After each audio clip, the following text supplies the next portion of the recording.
Hello,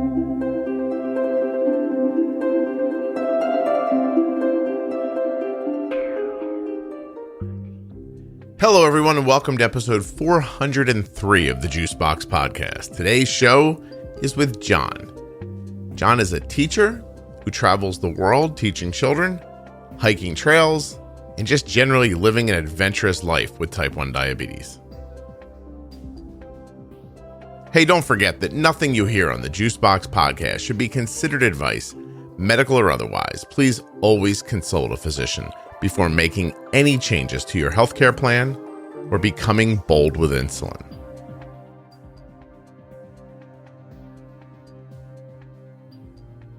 This episode is titled Hiking the FOMO Trail, and it is sponsored by Dexcom, Omnipod, and Touched by Type 1.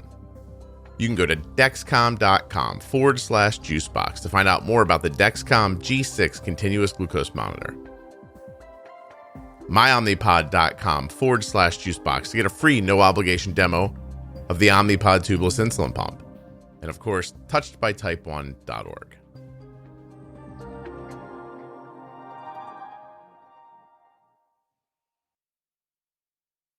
My name is John Palmer. I'm originally from coastal California outside Santa Cruz, and my brother was diagnosed with diabetes at, I think it was about 16, and then I was a late bloomer and didn't get it till I was about 31. And at that time, I was living and working and teaching abroad. And actually, just when I got diagnosed was when my wife and I had decided to take a year off from teaching. We had met, my wife and I met, she's from Idaho. We'd met in Thailand teaching in Bangkok, and then we moved to Cairo, Egypt together. We were teaching and working there, but then we decided to take a year off to try to hike across the United States. And so it's like day 3, I'm back in California, I'm getting ready for this big adventure. We're getting married 2 weeks before we start this big hike.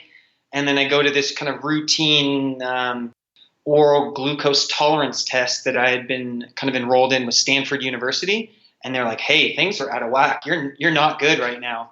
And then all of a sudden it all just kind of clicked into place. Like, oh yeah, I've had glucosuria for 6 months, and that's why I'm so tired, and that's why I can't put on weight. And it all kind of just suddenly fell into place. All right, John, you've already said a lot, so let's figure some stuff out.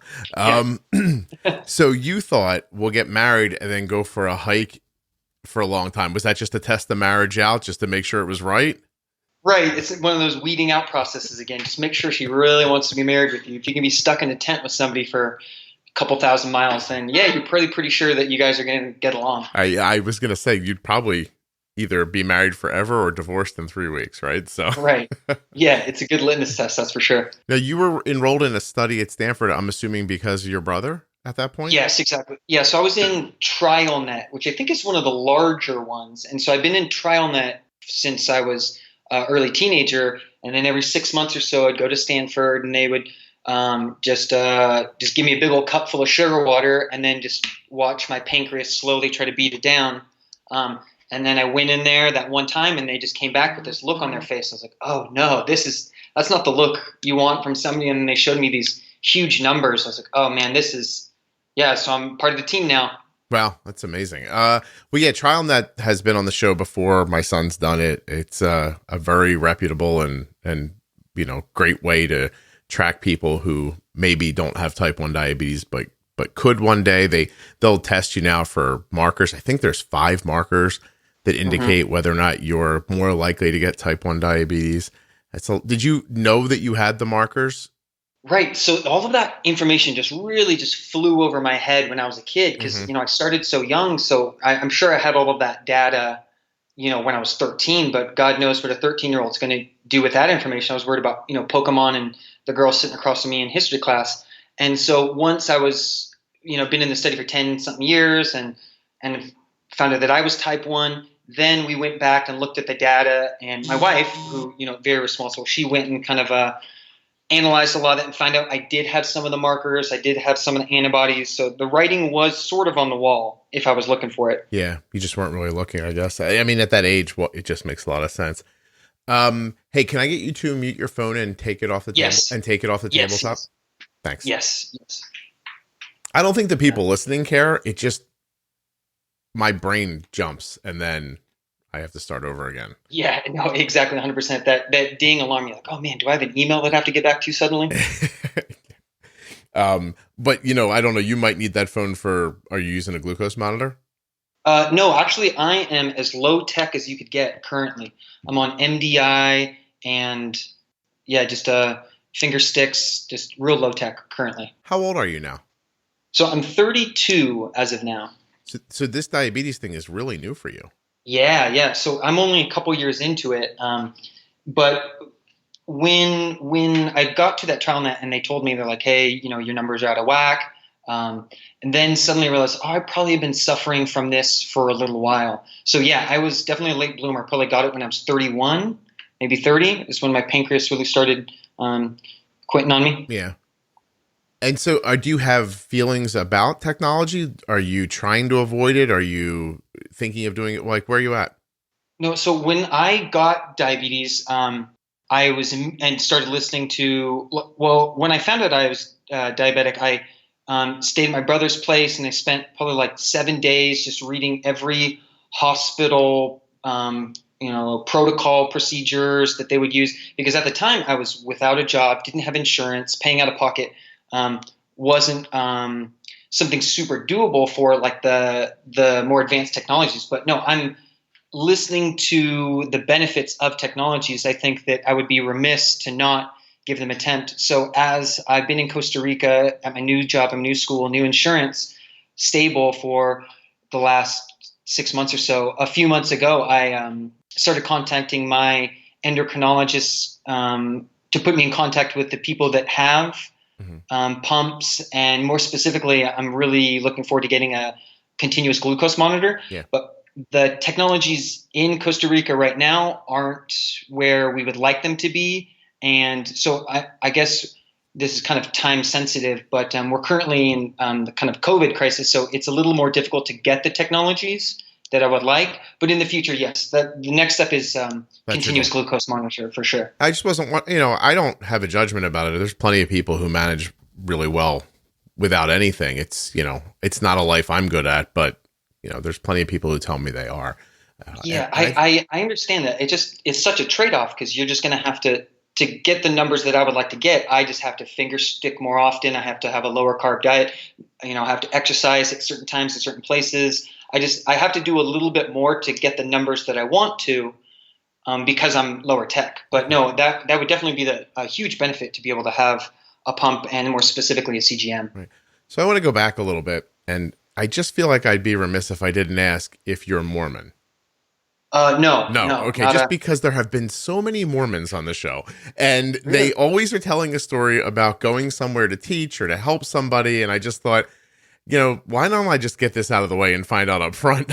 And I'm beginning to think it is the preferred diabetes podcast for the Mormon religion. But so I'm trying to understand a little bit what draws you to leave the country and go help somewhere else. Like, tell me your whole path around that. Yeah, so I think that you're looking at it a little more altruistically than I was. I think that I was just finishing college and I'm like, hey, I want to go travel the world. I want to go see stuff. I want to go. So I thought, well, I can teach because I was teaching as a substitute teacher in California. Mm-hmm. So I thought, okay, well, I have a substitute teaching credential. That's plenty. That's enough to get my foot in the door in a developing country. So I looked at a few different places I wanted to go. Asia seemed fun because it just seemed kind of like the opposite of all the things and places that I knew as I grew up. So I was like, okay, let's go somewhere with a low cost of living. Thailand, Bangkok seemed like a perfect fit. And then once I was there, I kind of saw the limit of how far you can go with, a basic teaching credential. So that's when I was able to get my master's, my teaching credential abroad. And then with that, I was able to travel to these other different countries to continue teaching at international schools. Okay, so you were just looking to be somewhere kind of chill and warm and still do your job. Yeah, just looking for a sense of adventure because, the teaching racket in California or in America, it is what it is. But if I could do that in some, exotic locale, then it seemed so much more appealing to me. No kidding. Oh, that's pretty amazing. And you found a person who was willing to do that with you too. Yeah, I always joke that she's my Thai bride because we met in Thailand, but she's, a farm-raised girl from Idaho, and we met out there playing ultimate frisbee one day, and we just hit it off and just started dating, right then. Wait, you met in Thailand? Yeah, we met in Thailand on an army base, throwing frisbees to each other, and we just started dating. And one thing led to another, and we decided that we wanted to move to our next, teaching location together, which was Cairo, Egypt. And I think we're 6 months or so into that. And I said, "Hey, do you want to hike across America? Do you want to try to do this 2,500-mile hike across the United States?" And she's like, "Sure, yeah, sounds great." And then a week later, I was like, "Hey, do you want to take a year off to try to do that?" And she's like, "Yeah, sure." And then a couple weeks later, I was like, "Hey, do you want to?" Well, this is on the Nile River on a little boat, and I'm on one knee. I'm like, "Hey, do you want to marry me?" And she's like, "Sure." So I was like, "Okay, these are all lining up. Got my partner for life. Let's go do it." Would you consider yourself someone who has wanderlust? Do you just want to keep? Yeah, but I'm also a big home buddy. Like this COVID quarantine, I haven't hated it. It's given me lots of time to like do all the things I want to do, give me lots of time and space. But no, I definitely love that that sense of adventure. I love collecting passport stamps. I think we're up to 50 right now. She has 5 more countries than me, and we always travel together. So I don't know how I'm going to catch up to her. But so we do love traveling to new places, seeing new things. That's really interesting. So you're like quite literally on the Nile when you decide I've drug her all over the place. She said yes to everything. Marrying me is probably like a no-brainer. Right. Yeah, exactly. I mean, she said yes so far to all these crazy ideas. What's one more? So I'll whip out the craziest one now. How crazy was it when the diabetes? I mean, it sounds like you guys probably just rolled with it, but was it an impact for her when you were diagnosed? You know what? I always say she's smarter than me. She said maybe 6 months before we left Egypt, I'm just like, we're watching a movie and I peed like 3 times during the movie. And I was like, man. I always attribute it because Cairo, Egypt is rather polluted, and it's a polluted city. Mm-hmm. And so I always assumed that, it's the air quality, it's the poor water, it's this or that. And it's the 3rd time I'm getting up during the movie. She's like, "Hey, maybe you have diabetes," kind of half jokingly. And I was like, "Oh no, I'm not going to get that till I'm older," or something. I had some stupid throwback line at her. Right. And then lo and behold, she was right the whole time. Did she know about your brother? Yes. Okay. So she was aware of my brother and the whole thing. It's interesting. I'd love to know if she was doing her diligence behind the scenes. Like, I like this guy. I'm going all over the place with him. He's going to ask me to marry him at some point. I wonder what this diabetes is, because it sounds like she knew about it. Yes, 100%. She's great at Googling things behind our back or my back, and so I'm sure that she was Googling like, "Hey, like losing weight, peeing all the time. Those are symptoms. What could be the?" And then of course you're going to come across type 1 diabetes as one of those. So. And she knew that my brother was. So, yeah, she put 1 and 1 together far more quickly than I was willing to accept. I would never look at Kelly's Google history because I'm afraid it would say stuff like, "Why is this guy an idiot?" And how do I sneak away in the middle of the night or, smother a person with a pillow? Like, do you know what I mean? Like that kind of stuff. Uh-huh. Yeah. Well, after you know her longer, you'll be more concerned. Well, she had plenty of opportunities on trail to smother me or push me into a black bear or something. Push me into a black bear. I don't know why I found that so amusing. It seems like I think the most dangerous was she hikes faster than me, so she's always 20 feet in front of me. So she pisses off all the rattlesnakes and whatnot. They're sleeping. She walks by, pisses them off, and then I come stumbling through, and there's these rattlesnakes just ready to start nipping at you. Those are the times where I'm like, "Katie, do you love me?" I'm interested. Have you ever said to her, "What if we walk together?" Yeah, I guess. But she can't. My wife can't either. When I go out in public with my wife, you have to keep up with her. Yeah. Like she's motoring along and you're like, "Hey, are we in a race that I'm not aware of?" Right. I just tell her, "I'll see you at the next water source. I'll see you at the next campsite. I'll get there when I get there." Yeah, dude, she's trying to leave you somewhere. So, so you're in Thailand, you end up in Egypt, I guess you finally do come home, you get diagnosed, and then you go on your hike through the trail. Is that right?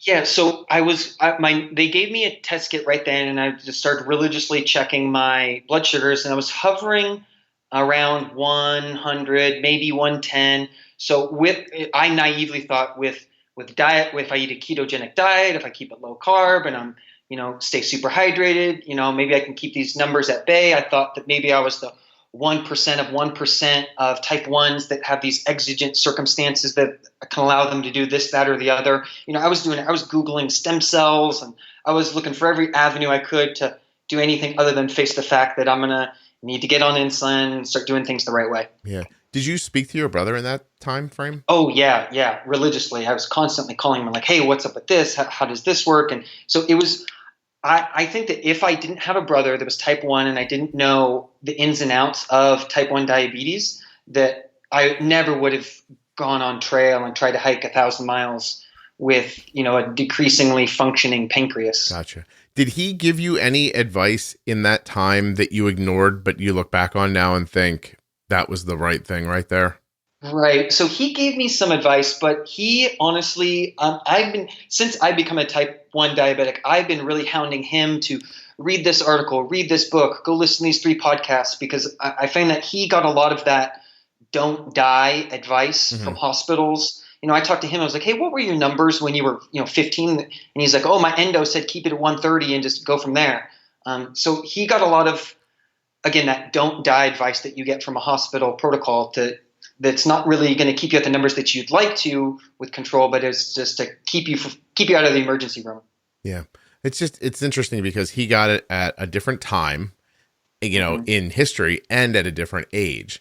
And I was wondering if he was going to be the one who was like, listen, here's the skinny on this, or if you were going to look at him and go, wow, I'm learning so much. I think maybe he's in a different place than I want to be in. Yeah, that's a really good point. He was very instrumental once. So I hiked 1,000 miles along the Pacific Crest Trail, and then winter hit. And so I had this kind of like winter couple months where I was like, what am I going to do? So I flew to Florida to try to hike across Florida, and I get about 500 miles across Florida, and my numbers just kept creeping up. And I was like, okay, this is not working. And I think I was on metformin at one time, which is kind of like a type 2 diabetes medication that an endo prescribed to me.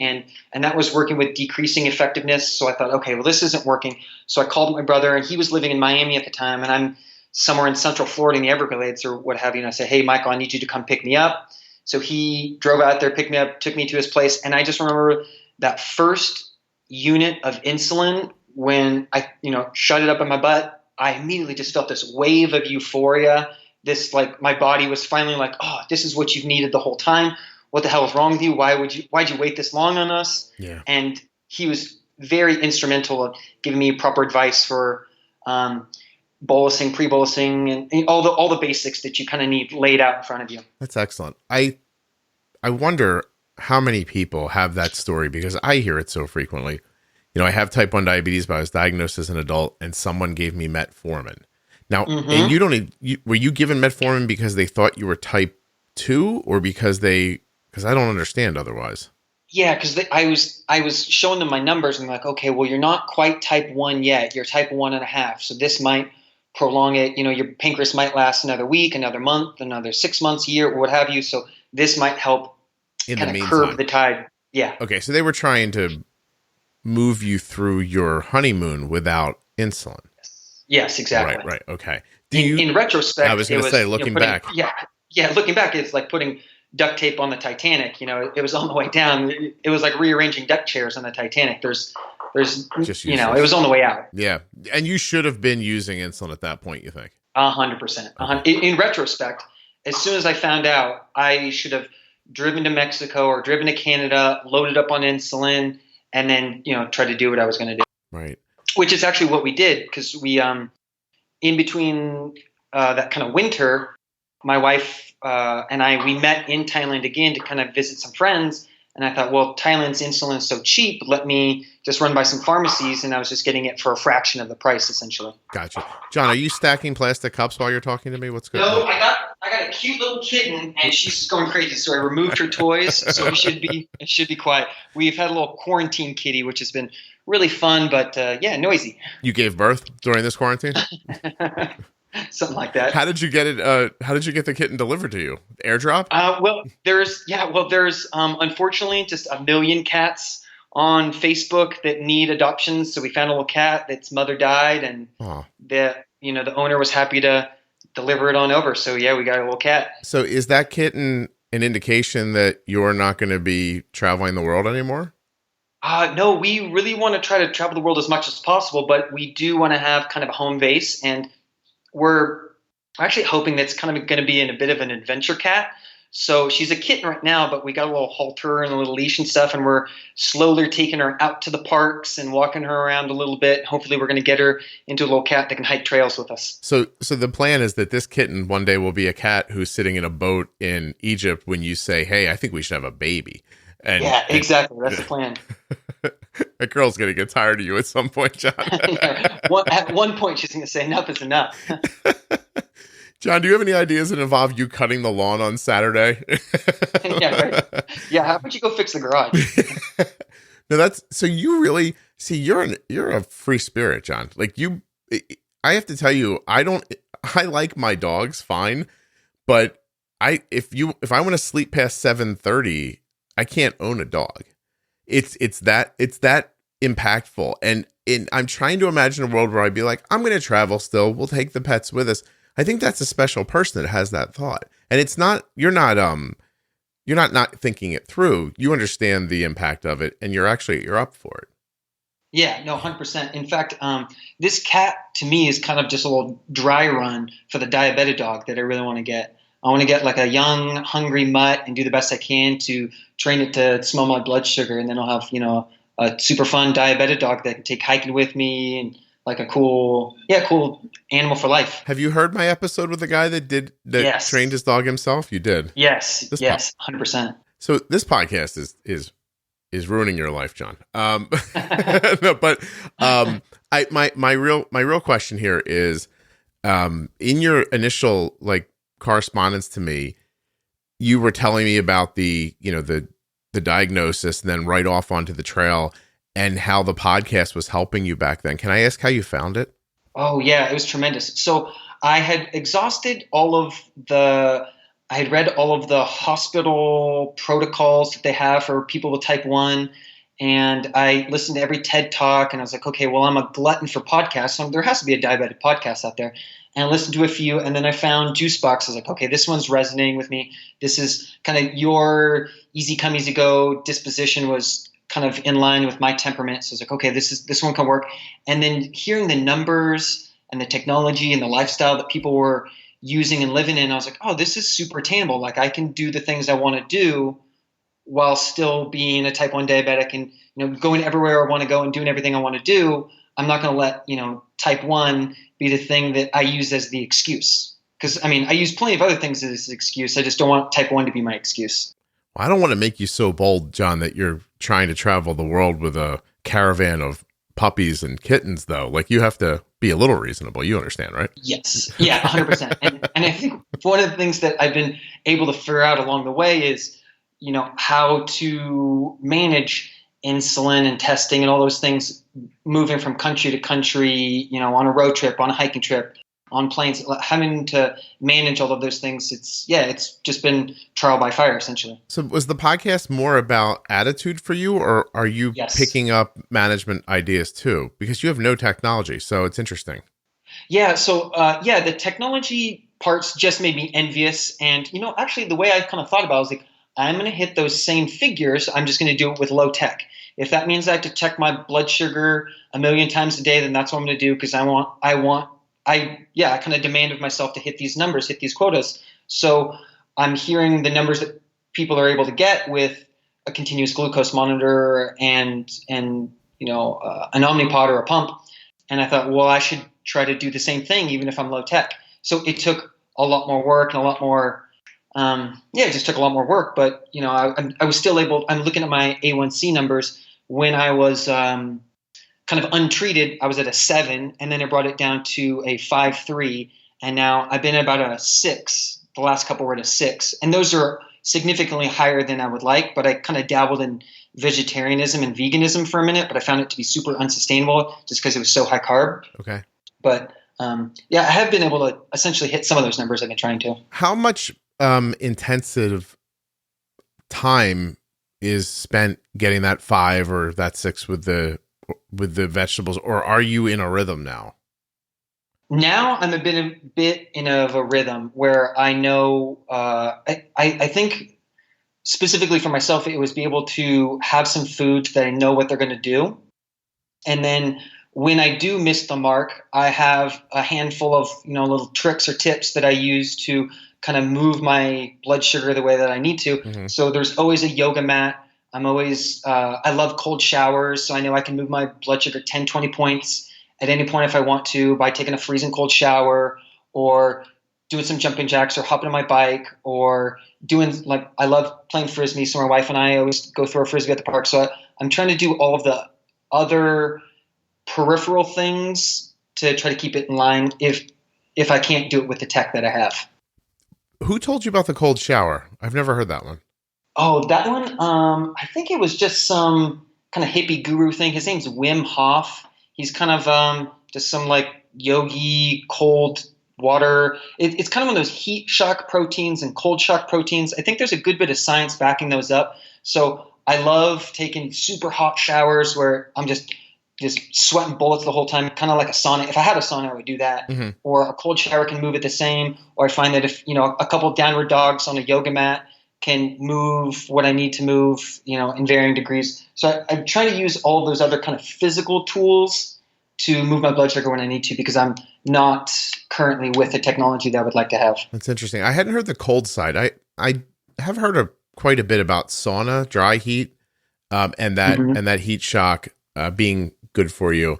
But I didn't know the other part of it. And obviously the activity is just, it's right there. Arden's working out more since we've been trapped in the house, doing more intensive workouts. And, if there's either we have to manipulate her insulin prior, she has to take some sort of a snack going into it, or, we have to, she has to time it after a meal and sort of let the meal help with it, because, she can see 70 or 80 points pretty quickly come off her blood sugar with a workout. Yeah, 100%. I can recall you talking about being out all day with Arden for a softball tournament in, blazing heat for, 5, 6, 7 hours. And while I was trying to do the same thing, hiking, a marathon a day, every day, day after day, I was trying to do those same things, but with the limited technology, it just took so much more management. Yeah. So like if I'm up in the mountains, am I lightheaded because there's no oxygen up here, or am I lightheaded because I'm low? So in all of those situations, when in doubt, I would just test it out. How often do you think you test? Now, sometimes it's as low as 5, 6 times a day, but when I was on trails, sometimes it'd be 20, 25, 30. And that was necessary. You found that you never were like, oh, I'm doing this too much. This was what was needed. It's funny because when I talked to kind of an old school endocrine, he was like, oh, test once before a meal and 3 hours after. And I was like, well, I'm testing, 10, 20 times a day. He's like, oh, that's too much. And I'm like, well, my number's going to be off if I'm not testing that much with the things that I'm trying to do. Yeah. I think when they say that back then, their expectation was that your blood sugar was going to go somewhere around 300 and then drop back down again. So you might as well not pay attention while it's high, because it's going to be high anyway. Right. And then if it's high 3 hours later, once the food's out of you, then it's okay to try to fix that number. And that's just obviously an old way of looking at it. So you took a new way of thinking without the technology and applied it. And, I've talked about it before. Prior to Arden having a Dexcom, we tested a lot, and always in those times where I was like, I need to know what's happening now. Not so much about when the food went in. That model wasn't in my head. It was more about trying to figure out the bigger picture without being able to see a glucose monitor. Right, yeah. 100%. And I feel like trying to flesh out that bigger picture is a bit of a challenge without that technology, because the way I kind of envisioned it is like you guys with your CGMs, you have a graph. So I wanted a graph too, but all my data points were, a finger stick. So I still thought, well, I want to know what this graph is doing, and not having data points isn't acceptable. So I just got more finger sticks, got to find out. And your background, is that a way, what am I asking here? Is that a way that your brain always worked, or did you make this adjustment for diabetes? Oh, I think I definitely made this adjustment for diabetes, because I think my personality might be a little bit more like, oh, we can brush it under the rug. We don't have to address it today. We can put it off till tomorrow. And then when I kind of got hit with diabetes, I was like, there's no waiting for tomorrow for diabetes. It's all user managed. It's all falls on me. So I kind of grabbed the bull by the horns in that regard and really took a proactive approach. And when I do mess it up and I'm lethargic and I, didn't pre-bolus for a thing or something and I'm not seeing the numbers that I should, I kind of look at myself in the mirror and I think like, well, there's only one person that can change this. So you got to come from me. Touched by Type 1's annual dance show is happening on November 14th at 7 p.m. Eastern. Go to touchedbytype1.org to find out more. Then just go to programs and click on Dancing for Diabetes. November 14th, that's a Saturday, at 7 p.m. Eastern. Touchedbytype1.org. Will you be watching the dance program online that day? With your brand new Dexcom G6 continuous glucose monitor telling you what your blood sugar is in real time, showing you what direction it's moving in, letting you know if you need more insulin, less insulin, telling you everything that you need to know. You could be by going to dexcom.com/juicebox. And hey, if you're a veteran, Dexcom's covered completely now for veterans in the United States. And all of that information is at dexcom.com/juicebox. I can prove it. .com/juicebox. I'm going to it right now. Boom. Watch this. Get started with the Dexcom G6. You just click on it. On the next page, you fill out a little bit of information. Tell them what kind of diabetes you have, because you could wear Dexcom too if you're type 2. And then right here, the magical part, primary insurance type. You can put your commercial insurance in, your Medicare, Medicaid, or VA healthcare. Check it out today. It is well worth your time. My daughter uses an Omnipod tubeless insulin pump and a Dexcom G6 continuous glucose monitor to manage her type 1 diabetes. And her A1C with 0 diet restrictions has been between 5.2 and 6.2 for coming up on 7 years. Actually, if you'd like to try out that Omnipod, you go to myomnipod.com/juicebox to get your free no obligation demo sent directly to your home. That's right. Omnipod wants you to wear a demo pod to see if you like it. It's super easy, and it's super easy to do. It takes a few moments online. They send it to your house. You or your loved one wears the Omnipod. It's non-functioning, so don't worry. It's just, but it's the actual pump. So you'll feel the weight of it, the size, everything about it. And then you can do all the things that you normally do. Sleep, eat, run, jump, shower. Watch the television only, right? Whatever your thing is, you do it with the Omnipod on. Soon, in my experience, what you'll find is you forget you're wearing it.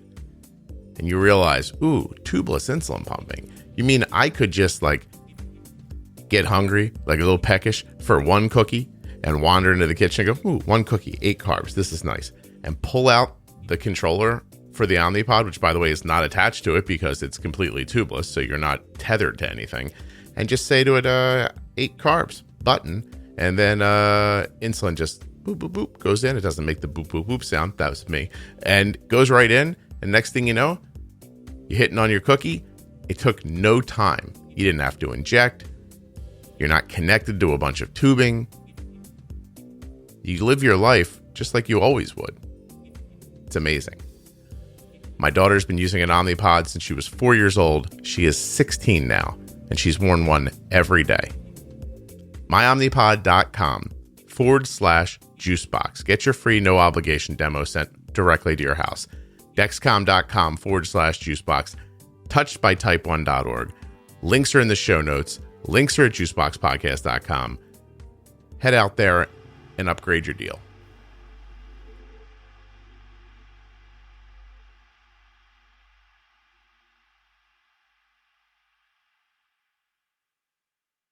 I kind of look at myself in the mirror and I think well, there's only one person that can change this. That's incredibly commendable, John, because, you've spent most of the time on here so far talking about a carefree idea, lifestyle. Like if you apply data to almost any of your other decisions, the data would tell you to do something different than what you're doing. Right. And so I was like, that's really kind of incredible that you made that shift just for this, but didn't lose it in the rest of your life. Right. You know what I mean? I think 100%. And on that note, I think I tried to parlay this kind of like boo-hoo, I have diabetes, into no, let's go attack this situation. Let's go move forward proactively. Kind of like you echo in this podcast pretty frequently. It's like you have to be proactive about it. You have to be making moves to move into the direction you want to go, because it's never going to happen on its own otherwise. Yeah. No, diabetes is a lot like you walking in the woods with your wife. If you get behind, you're just always chasing, and you're never going to catch up. Right. Yeah, exactly. Yeah. And then, your wife finding a place to stop for water is basically your body finally, clearing all the food out of your system, and hopefully your blood sugar returning to normal, and, or at least a good starting over place. Now I'm obviously a firm believer in being ahead of diabetes. I would much prefer you do something that goes, the direction you don't mean it to do, but at least you can say then, all right, well, I did this and I got a little low. Next time I'll know how to do it better, rather than constantly letting diabetes go first. And then you just staring into the abyss, wondering, what happened, because so many things have now happened. You have no earthly way of deciphering all of them. You have to be ahead of the wave, just constantly.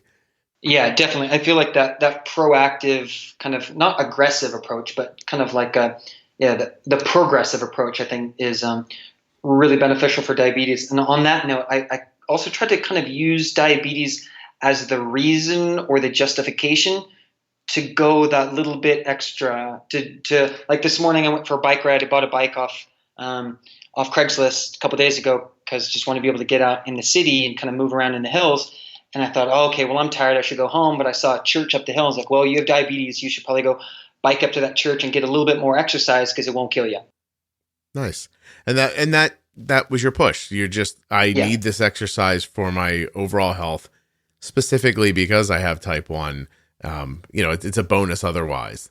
Right. And I think I took that from something that you had kind of said about Arden. I think it was maybe getting ready for summertime. You're like, hey, Arden, what are you going to do over the summer? You can't just, hang out here and watch Netflix all day. You got to go do this, this, or this. And I kind of thought, John, you're lazy if you're left to your own devices. So you really got to get this internal fire to keep moving, because diabetes it's walking either way. You better run faster than it. I'm hearing a Morgan Freeman voiceover in my head. Left to his own devices. John is inherently lazy. Sounds like the beginning of Shawshank, right? Yeah, exactly. Luckily, a podcast. Yeah, right. That's where it stops. In comes Scott. Yeah. Scott said you should get up. Doesn't take his own advice, by the way. Just tells John and his daughter and anybody else who's listening. Yeah, for sure. And I'm taking all the little cheap tricks I can, like whatever. Like I heard some cheesy motivational quote the other day. And I was like, motivation's like a shower. It doesn't last. You need a new one all the time. And that's kind of the way I feel about motivation. I'm always trying to channel some tip or trick, or even if it's some chintzy little thing, if it gets me to do the thing that I should have been doing already, then it was a success. Whatever works, honestly. I mean, quite honestly, like whatever works. If you need to hang up a poster or write it on your hand, or put somebody in charge of telling you to move, like whatever it is, make yourself accountable is, it's fascinating. Listen, I've been stuck in this house for, 6 weeks now. And the other day I thought, hey, Scott, what if we just didn't eat one day? Like, you know what I mean? Like, what if you just like tried to scale back this, cause it's just, there's times when there's nothing to do, and you do find yourself going like, oh, this is just a cracker. It's just a pretzel, but they're all calories that I wouldn't normally eat. And so I don't know. I looked at myself in the mirror one day and I was like, this isn't okay. Like, I put a couple pounds on since this started, and I was already not where I wanted to be. So I put it in my mind I was going to do something. I didn't know what it was going to be. And I saw another person online say, hey, I'm doing a water fast. And I thought I could do that. And so I did a 36-hour water fast, and then I went on intermittent fasting, and I lost 7 pounds in like 5 days. Oh, that's fantastic. Yeah. And so I'm just like, it's no trouble for me. I actually kind of prefer it. Why would I not do this more frequently? So now I'm going to wait 7 days, and I'm going to do the 36 hours again, and just, put in that. And by the way, 36 hours, you're asleep for 8, 9 of them anyway. It's just one day. It's one day of drinking water when your stomach says, hey, you're hungry. That's Yeah, no, You know? I'm a big fan of that as well. And if I ever have like a blowout meal with, burgers and fries and dessert or whatever, the next morning I'm like, this would be a perfect opportunity to maybe skip breakfast and lunch, and then I got a 20 something hour fast going. It's not like I don't have the calories in my system from yesterday's gluttonous meal. Yeah. So Let that clear. taking those, yeah.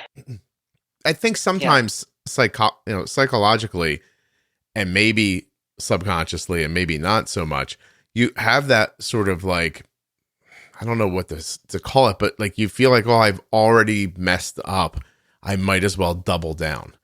And instead of waking up after the fries and the burger and saying, let me do something a little more reasonable today, you're like, well, let's just go for pancakes. I've already screwed this whole thing up.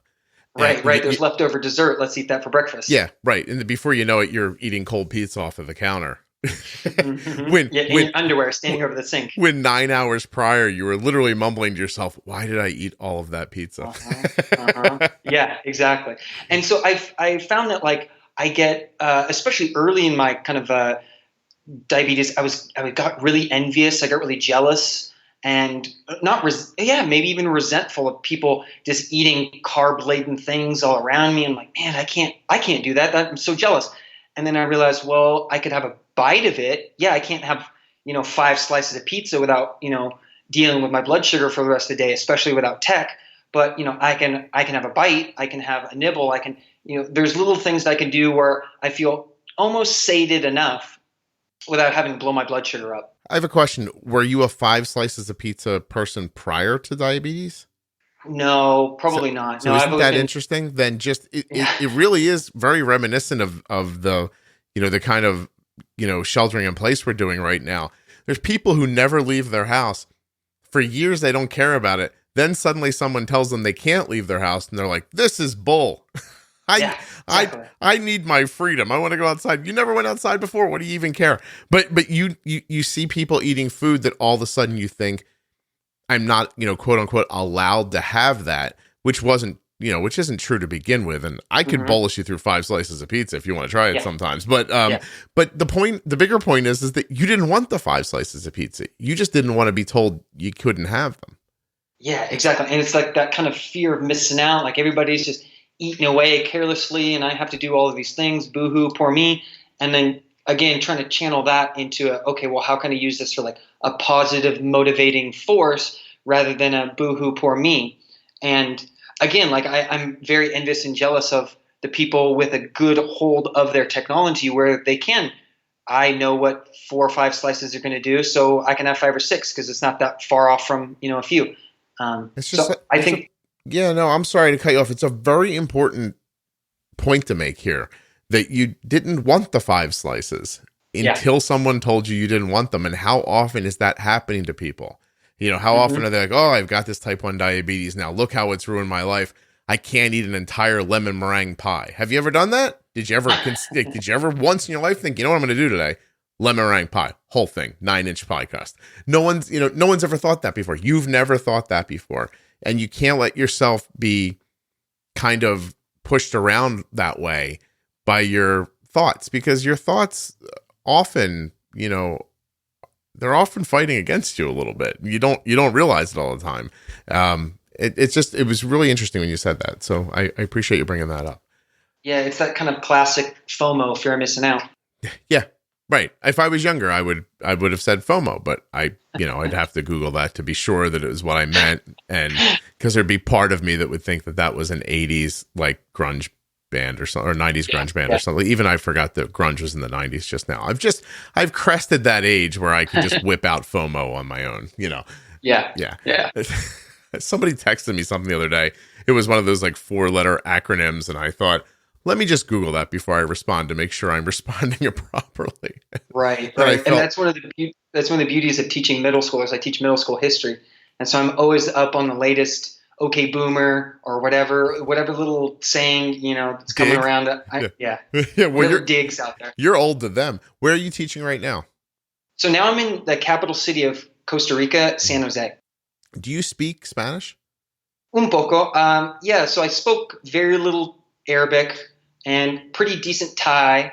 And then I've been really working on my Spanish. But that's sort of part of your allure, though. I'm assuming they want you to teach the kids in English? Yeah, so these are spoiled international students' kids. So like their parents might have went to a university in Australia or United States or Canada or wherever, and they want their kids to go somewhere similar to that. So they put them in these kind of spoiled rich kid schools. My sister-in-law teaches children in China online, and she said their parents are almost always physicians or very wealthy people, and they're trying to get them through that the education system in China, which apparently is like it's like a one and done thing. Like if you wherever you land at the end is where you land, and it really does impact the complete rest of your life. Right, and it's super rigorous as well. Yeah. Wow. So you have a Costa Rican cat. I didn't realize that. Yeah. We got a little Tico kitty. Costa Ricans are called Ticos, so we got a little Tico kitty. Tico kitty. That's cute. Yeah. I'm writing that down because I think that's amazing. And so far, Pushed into a Black Bear is the name of your episode. So I'm trying to get away from that. Yeah. So you teach 5 days a week? How does that work? I'm interested. Yeah. It's just a regular. If you saw the school, if you saw the kids, if you talked to them on the phone, you wouldn't know that they're in Costa Rica. It's just a super normal school, maybe slightly better. I mean, I started at some really, really impoverished schools and some really, maybe not rough situations, but they definitely didn't have all the academic supplies that this current school has. But yeah, it's really, really high level students. They just super on the ball, really supportive students and parents and staff. It's a really, really great situation. Super happy to be here currently. Is it a place you could live forever, or is it not how you think of it? Oh, no, we moved here and we were like, oh, we could be here for a while. So I think that we're going to be here for 3-4 years, have a cat, a little car, a little crappy 4x4 and a surfboard. So we're going to be here for a little while. No kidding. It's one of the places that I always dream about vacationing. And then when I look, I think, oh, I don't speak the language. And then I talk myself out of it very quickly. But is it a place, do you always feel safe? Yeah, 100%. Especially growing up outside the Bay Area of California, I mean, I saw more carjackings in San Francisco or more attempted muggings in San Francisco than I have in any of the places I've lived abroad. But that, again, is if you're in the wrong spot at the wrong time, then, you kind of brought it on yourself. So, yeah, super safe, great, relatively good infrastructure. It's fantastic for the region. The people, that's one of the things I really enjoy about living in Costa Rica currently. Is just the disposition and the friendly nature of the people. And do the municipalities treat the expats well? Oh, yeah. They really enjoy the gringos out here. Most gringos that come out here, I know that's kind of a racial slur, but they use it down here, the term gringo and gringa, kind of in a friendly way, which is different from what I was used to in California. But they really like gringos here. It pushes the economy around a little bit here and there, where gringos come down and they buy a bunch of properties, so the property values might go up, or the buying power of the local currency might go down because of all the influx of cash. But no, it's about 30% of their whole GDP is tourism, so they really, really enjoy people coming through. I'm laughing in the back of my mind, feeling like someone went up to you and went, no, John, when we call you a gringo, it's good then. Don't worry. You were like, oh, okay, thank you. Yeah, if you say it nice enough, I'll believe you, I guess. Every time you walk away, there's a group of guys that are like, God, he buys that every time. It's amazing. Yeah, right. Anyway, gringos will believe anything, right? This guy's such an idiot. I mean, he's nice and all. And I like what he's doing with the kids, but why is he so easy to get this over on? Yeah. No. Yeah. I hear what you're saying. There's different terminology that in different places can land much differently. That's one of the other things about living here too, and just living anywhere abroad, is how remarkably similar it is to the lifestyle that you might lead in the West. How so? We watch Netflix. There's a Gold's Gym across the street. I could walk to the movie theater in 4 minutes. Everything's surprisingly normal. If you can learn how to say pollo instead of chicken, you can get by. You can live. Yeah. If you can learn to say pollo frito, if you can order some fried chicken, you'll be okay. And are you picking the language up just completely organically, just from being around speakers? No, I'm not studious enough to do that.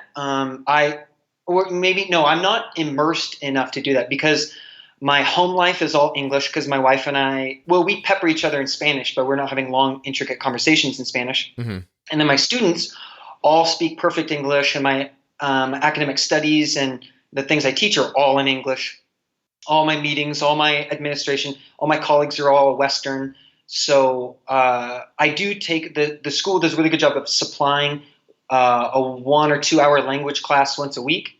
And then there's a million free apps and whatnot, and all the subtitles for everything. We like if we're watching a Netflix show, we always turn the subtitles on Spanish. So there's little tips and tricks we do here and there to try to catch a new word or two every day. Well, that's kind of brilliant, the subtitle idea. That really is interesting. And, I'm not that you wouldn't, but you have friends, like you hang out, like, is it just you and your wife back at your place at the end of the day until the next day? Or are you meeting people and like branching out socially? Yeah. So again, I play Ultimate Frisbee, which has just been a godsend for everywhere I go. In every major city, there's a big Ultimate Frisbee crew. There's big groups. So everywhere I move, I immediately have a network of friends to plug into right away. I've been playing for 10, 15 years. So I'm a half decent asset to a team. So for example, when we moved to Costa Rica, we went out to the practice, we started playing, we did the best we could. And then that practice, they were like, hey, we're going to a tournament in Panama 2 days from today. Can you come with us? And we're like, well, I have school in 2 days. I can't come, but let me know about the next one. And so maybe, I think it was about a couple months ago, my wife and I, we took a bus to Nicaragua to go play in the Frisbee tournament with our team, with a bunch of other Central American teams. So I got to play with my team, meet new friends, meet new other people in the region. So that's one of the really, really valuable ways that I have to kind of connect in with the community. Right. And then also the school does a really good job of linking you up with other like-minded folks. I guarantee that no matter how long I do this podcast, no one is ever going to say again, I took a bus to Nicaragua to be in a Frisbee tournament. Yeah, everybody has their niche, right? Yeah, no, I'm pretty sure you've spoken a sentence no one will ever speak again. That's incredible, honestly. Like that, and I firmly believe in what you say, and I travel not nearly as much as you, but every time I get somewhere, I think, this is like everywhere else. Everywhere is like everywhere, And 100%, every time I go to like a major downtown tourist trap, main street type of place, you see the same mass-produced Chinese tchotchkes at every single high street in every single major city. Like if you're in Chinatown in San Francisco, you're going to see the same things that you would see on the tourist trap street in Costa Rica or in Cairo or in Bangkok. They all have the same kind of mass-produced stuff. And like the more you travel, you realize, oh man, things are so similar. You're making me feel like there's a warehouse in China, a production facility, where they walk in on one day and the sign comes up and says Florida. And they're like, today we're going to make stuff that people who go to Florida will think has been natively made in Florida. And tomorrow it'll be Thailand. And the next day it'll be here. And, stuff that you I'm wondering that same thing too, because I feel like I see the same T-shirts, the same mugs, the same, cup holders for sale all around the world. Yes. I have a beautiful little, I don't know what you would call it, like a wooden dish that you put on your desk that holds thumbtacks and like little loose things that don't have anywhere else to go, that was bought on an island and definitely made in China. Yeah, exactly. I wonder how many local tchotchkes people have mass produced in China. So how does your health insurance work there? How do you get your insulin and everything? The health insurance down here is really good. So that's a product of my school who has really good health insurance. So when I found out I was diabetic, it was probably the worst time possible because I was in between jobs, living on savings for that year, trying to do some big epic hike. Mm-hmm. So I'm like, I don't know how to pay for any of these things. And then it was I needed all of these prescriptions in America, and I couldn't buy anything over the counter, and it was prohibitively expensive. So it was actually cheaper for us to fly to Thailand, and we also flew to Cairo just to see friends in both of those locations. And I just stocked up for a couple $100 worth of insulin there. I had a backpack full of Novo Rapid or Lantus or what have you at each of those locations. Now that I'm here in Costa Rica, we have really good health insurance, so I just walk to the local pharmacy. I pay out of pocket. They reimburse me back in USD in a couple weeks or in a week or so. As far as the technology, that's still leaving something to be desired. But they don't quite have the CGMs here yet. Okay. And so if you wanted a CGM, you'd have to pay cash and have it shipped from America, or they won't even do that, or will they because you're an American citizen?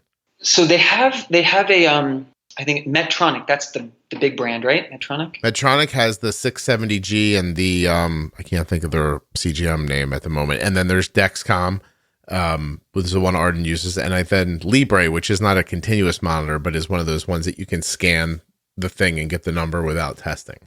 Okay, so I think they have the Libre, and then they have an old Medtronic or two, and they do not have a Dexcom yet. Okay. So those are some of the CGM technologies that I'll be looking forward to getting in the next 6 months as things open up here. Yeah. How will you, when you said you'll be there for a number of years, how do you transition back home? Is your experience there looked on as like desirable back here when you want to come back? Yeah, so I was able to get, I kind of saw the ceiling on teaching without credentials in, developing world. I kind of saw that there's a pretty low ceiling on kind of your salary level. So I was able to get a master's degree while working abroad from Framingham State University, which is out in Boston. Mm-hmm. And so that's a Western recognized, full-fledged master's degree. And then all of the schools that I've been working at are Western Association of Schools and Colleges, or WASC, or they're WASC approved. That's the big accrediting body. So all of the schools I've been teaching at would transfer to my air quotes years of teaching earned. Yeah. So if I did go back to teach in the West, all of that would kind of build up to increase salary and job position and what have you. But truth be told, my wife and I don't have any plans on moving back to the West anytime soon, because they pay you a ridiculous amount of money to be a teacher in Cairo in Egypt. So we're thinking maybe after some nice cushy years in Costa Rica, maybe we'll go for another cash grab in another developing country. Interesting. I don't want exact numbers, John. I'm not asking your business, but if a teacher in America makes how much a year on average, do you think? 30, 40, 50. Okay. And in Costa Rica? Oh, easy 30, 40, 50. Right. But you get to live in Costa Rica. You get to live in Costa Rica and lower cost of living. Right. And so that. Oh, and they pay for flights to and from wherever you want to go once or twice a year. And they pay for your housing. And they pay for your insurance. And there's all these other little added bonuses. Like there's a school bus that comes to my front door to pick me up, to take me to school every day to and from. Wow. $50,000 in Costa Rica is like how much in California? In California, it would probably be a similar buying power, maybe a little bit more. And most of our salaries are paid in US dollars. So there was this kind of cultural trend in Thailand where people just ask you how much you make and they ask you what your rent is. And at first it was really jarring, but I found it to be really liberating because it only kind of helps the employee to know what they're getting paid and all the people around them. It only kind of adds to the abilities of the employee. So I really appreciate having this kind of candid, open conversations. So in Thailand, they don't pay you anything because people want to move to Thailand. Mm-hmm. So you're looking at that without a credential, you're looking at 20, 30,000. With a credential, you're looking at that 30, 40, 50. And if you're at a good school, you're somewhere in the 60, 70, 80. I had a guy that I played ultimate frisbee with. He was from Iowa. He taught physics, and he was making $110 a year. And again, negligible taxes, free flights, free accommodation, all these other perks that, would be unheard of in the West currently. Yeah. Why do people want to be in Thailand? What's the attraction? There's a lot of medical tourism there. It's cheap. It's a lot of Australians go there, Russians go there. A lot of anybody on the kind of that region of the world. It's really popular there. Gotcha. Okay. So now we're leading up to asking if it's 30, 40, 50, what is it in Egypt? Oh, it was somewhere. Yeah, it was 40, 50 for like an entry level teacher. But again, there's literally no taxes and every other thing that the school pays for you. So let's say your base salary is 40, 50,000, and then they're paying you $800 or $900 a month in rent. And so if they're paying my wife and I each $800, $900 a month in rent, and we're spending, $700 in rent between the both of us, then, it's just cash in hand. I see. Oh, and then there's just no taxes. So you're really bringing that money back with you. Yeah, and for example, their Uber Eats there in Cairo, like I would order maybe 3 or 4 or 5 shawarmas, like their kind of Middle Eastern burrito. I'd order 20 of those a week, and they're maybe 60 cents a piece, delivered hot, fresh to your front door. So Wow. there was just there's a multitude of things that made it really easy to live there. Conversely, there are some geopolitical things and some cultural things that make it slightly less appealing to live there, which is why it's considered, air quotes, a hardship position, which again makes you that much more marketable when you go to another When spot. you're willing to do it. Is it that are Westerners not as welcome there as they are in Costa Rica? That's one way of putting it. Also, it was really troubling. For a really good example of this was my wife and I. We would travel around together, and you just kind of got stared at all the time. Mm-hmm. And then I went to a frisbee tournament in Dubai. My wife got sick because she got sick a lot there, just because it's kind of again slightly polluted, or rather polluted city. Yeah. And when I was traveling through the airport and going through customs, all these things, I just suddenly not getting stared at, and I just felt like I just flowed through the airport and got no friction at all. And then I came back and I told her, I was like, "Hey, Katie, wife, it was just so smooth moving through the airport." And she's like, "Well, yeah, it's terrible for me moving anywhere without you." And I thought, "Oh, it's so much easier for me to move without you, because there's just a lot of unwanted attention towards Western women." Or unveiled women. She was uncovered. Yeah, so she's got a lot of sexual harassment. I see. Oh, yeah. Oh, she probably looks naked to them, even when she's dressed, right? Yeah, that's exactly. interesting. And Cairo is such a dense city. Yes. Like, it is really, those buildings are right on each other. It's really fascinating. It's arguably the most densely populated city in the world. It's got about 22 million people, so it's one of the largest population centers in the whole world. And with little to no infrastructure, it's a good challenge. Wow. But it's worth it because it'd be a little more money, and it sounds like you're up for the challenge. Yeah. And it was such a great experience. Like when we moved to Costa Rica, we got to know all of our colleagues, and we would just listen to them complain like, "Oh, Costa Rica is this and this is wrong with Costa Rica." And we're like, "Well, do you know how much worse it could be?" I guess that was always our takeaway. It's like, man, yeah, I guess things aren't perfect, but you could be in a situation that's a lot less desirable than this one. Okay. Well, you're doing great work, man. It's a special kind of person who's willing to travel around like that and put up with, what your wife described and I mean, I want to be more honest. I don't think everyone's got it in them to just go somewhere that they can't imagine in their mind.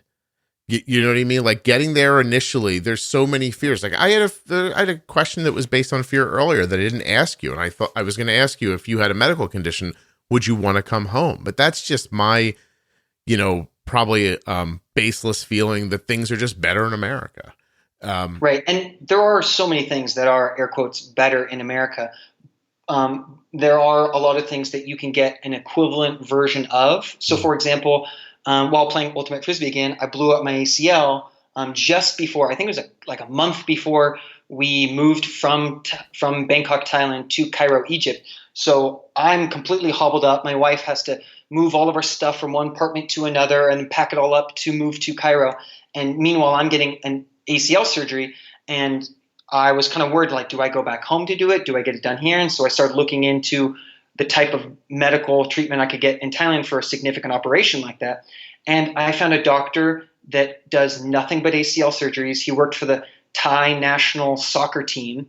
He's been doing it for 30 years. He used all of the latest medical technology, big GE, MRI machines, like all of it was, top of the line stuff. And I think it cost me $3,000 out of pocket.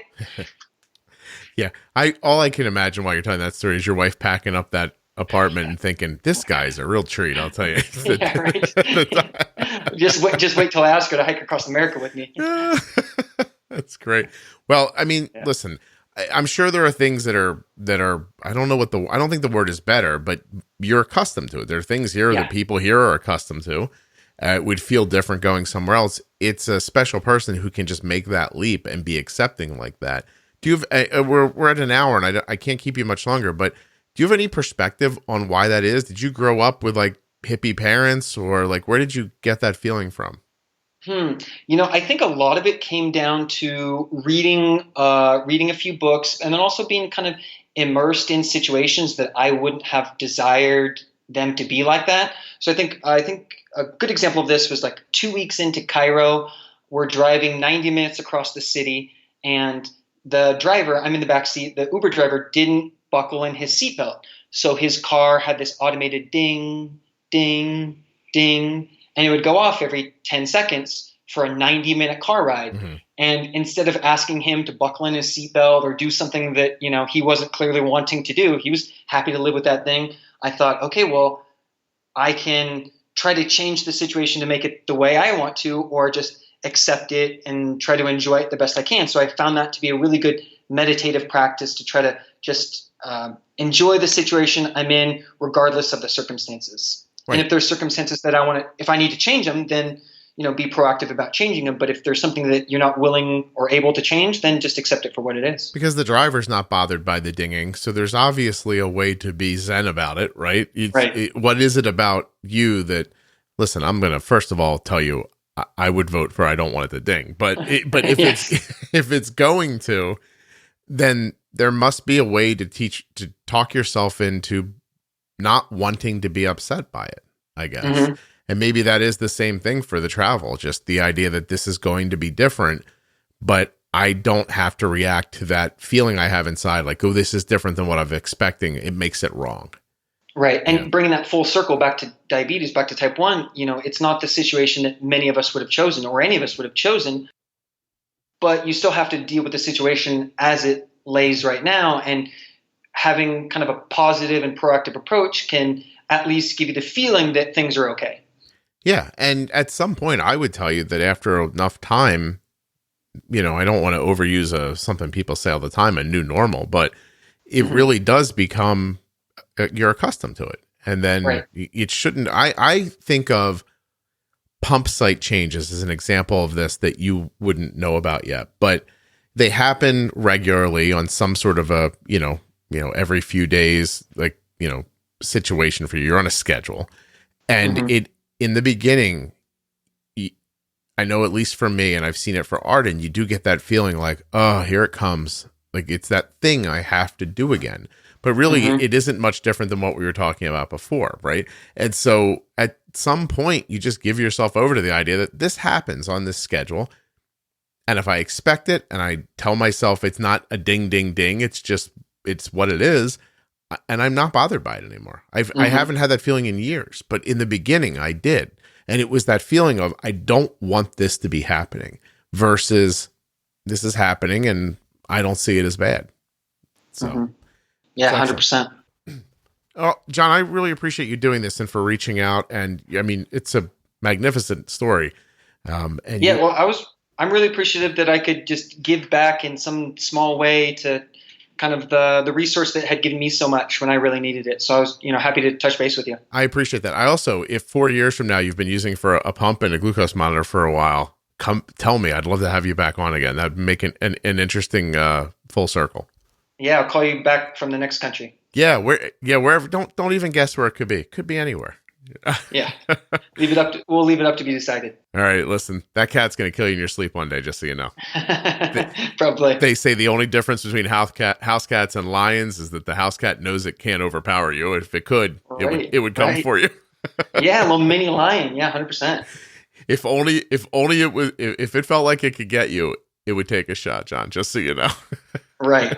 Dog's man's best friend. Cats are just putting up with us. Yeah, no kidding. That's wonderful. Hey, really, thank you so much for doing this.